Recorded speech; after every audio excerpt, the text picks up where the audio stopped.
Hello student, welcome to my YouTube channel. आज के topic में हम डिस्कस करने वाले हैं क्रेब्स साइकिल।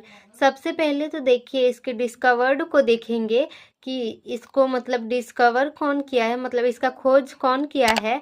उसके बाद देखेंगे इसका जो जितना भी है इसके बारे में सबको, और इसको स्टेप बाय स्टेप इसका पूरा प्रोसेस देखेंगे, इसका डेफिनेशन देखेंगे। ठीक है, ये कैसा होता है, किस प्रकार से होता है, कहाँ से कहाँ जाता है, इसमें कौन कौन से एंजाइम पार्टिसिपेट करते हैं, इसका पूरा प्रोसेस देखेंगे। ठीक है, तो अच्छे से समझने के लिए वीडियो के एंड तक बने रहिए। चलिए हम वीडियो को स्टार्ट करते हैं। डिस्कवर्ड बाई एच से क्या है इनका पूरा नाम, Hans Adolf. Discovered by Hans Adolf Krebs, a German born British biochemist in 1953, Nobel prize winner. मतलब कि ये जो है हैंस एडोल्फ क्रेब्स जो हैं ये नोबेल प्राइज विनर है, इनको नोबेल प्राइज भी मिला था। ठीक है, occur in matrix of mitochondria eukaryotes, occur in matrix of cytosol prokaryotes। क्या है कि यूकैरियोट्स में जो होता है माइटोकॉन्ड्रिया के मैट्रिक्स में होता है, जबकि प्रोकैरियोट्स में साइटोसोल के मैट्रिक्स में होता है। इतना क्लियर है। अब इसका प्रोसेस को हम लोग देख लेते हैं, फिर से इसको मैं बताऊंगी स्टेप बाय स्टेप कि किस प्रकार से होता है। ठीक है, क्रेब्स साइकिल के प्रोसेस को देखेंगे पहले। ये देखिए क्रेब्स साइकिल का पूरा प्रोसेस। ठीक है, क्या होता है कि क्रेब्स साइकिल जो होता है यह पीडीएस साइकिल से मिलता है। पीडीएस साइकिल क्या है? क्रेब्स साइकिल पीडीएस साइकिल से मिलता है।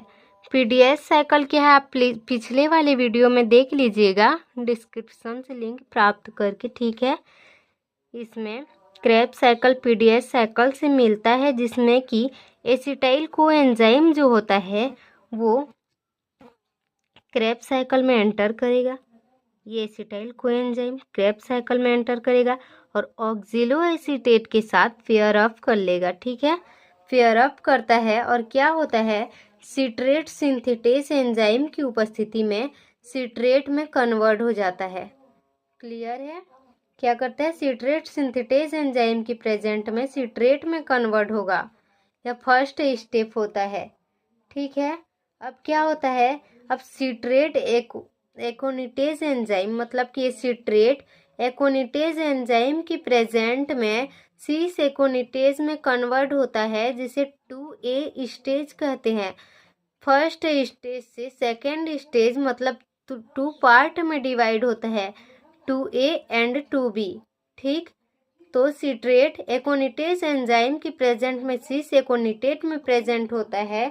फिर क्या होता है देखिए, जिससे यह फिर से एकोनिटेज एंजाइम की उपस्थिति, क्योंकि यह जो है सेकेंड स्टेप 2 पार्ट में डिवाइड है, तो फिर से एकोनिटेज एंजाइम की उपस्थिति में क्या करेगा, ये आइसोसिट्रेट में कन्वर्ट होगा। ठीक है, जहाँ पर H2O रिलीज होता है। अब H2O क्या होगा, बाहर निकलेगा, रिलीज होगा, इसे 2B स्टेज कहते हैं।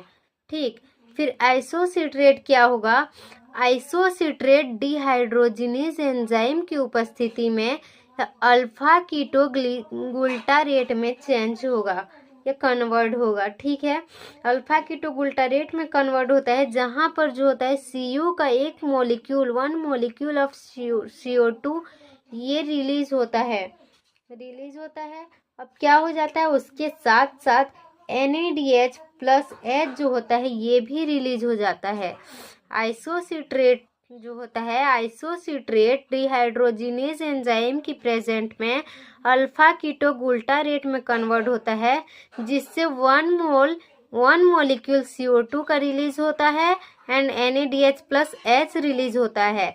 उसके बाद क्या होता है, अल्फा कीटोग्लूटारेट डिहाइड्रोजिनेज एंजाइम की प्रेजेंट में वह सक्सिनिल कोएंजाइम में कन्वर्ट होता है, जिससे एक 1 मॉलिक्यूल CO2 का रिलीज होता है, साथ ही साथ NADH प्लस H रिलीज होता है। यह फोर्थ स्टेज से मतलब कि 5 स्टेज में आता है। 4th स्टेज होता है, 3rd स्टेज, फिर 4th स्टेज होता है। अब क्या होता है, जो सक्सिनिल होता है, ये देखिए, सक्सिनिल को एंजाइम जो होता है जीडीपी या एडीपी का यूज करके जीटीपी या जीटीपी में एटीपी में कन्वर्ट होगा। सक्सिनिल को एंजाइम जो होता है यह जीडीपी का यूज करेगा तो जीटीपी, या फिर एडीपी का यूज करके एटीपी, जीडीपी या एडीपी का यूज करके जीटीपी या एटीपी में कन्वर्ट होता है। यहाँ सक्सिनेट थायोकाइनेज की मतलब सक्सिनेट थायोकाइनेज एंजाइम की प्रेजेंट में सक्सिनिल को एंजाइम जो होता है सक्सिनेट में कन्वर्ट होता है।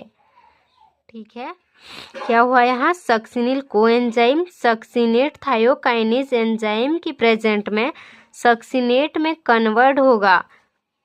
5 स्टेज हो गया ये। ठीक है, अब सक्सिनेट क्या होगा, देखिए सक्सिनेट जो होता है ये सक्सिनेट डिहाइड्रोजिनेज की प्रेजेंट में फ्यूमेरेट में कन्वर्ट हो जाता है।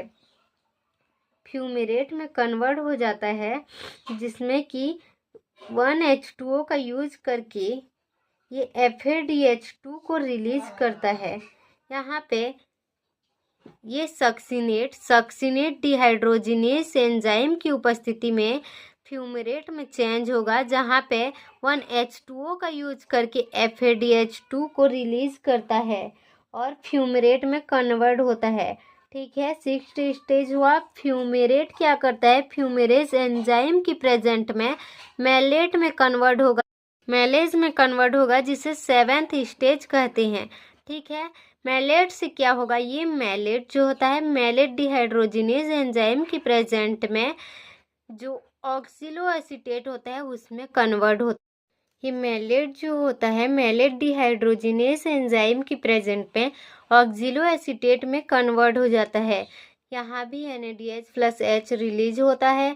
ऑक्सिलो एसीटेट और एसिटाइल को एंजाइम फिर से पेयर ऑफ कर लेते हैं। यह प्रोसेस बार बार चलता रहता है।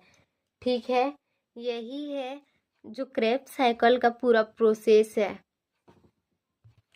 देखिए, उसी को यहाँ 8 स्टेप में पूरा समझाया गया है कि जैसे जैसे क्रेब्स साइकिल का प्रोसेस बताया गया था वही है। ठीक है, फिर अब देखते हैं कि ओवरऑल रिएक्शन क्या होता है। ये है ओवरऑल रिएक्शन।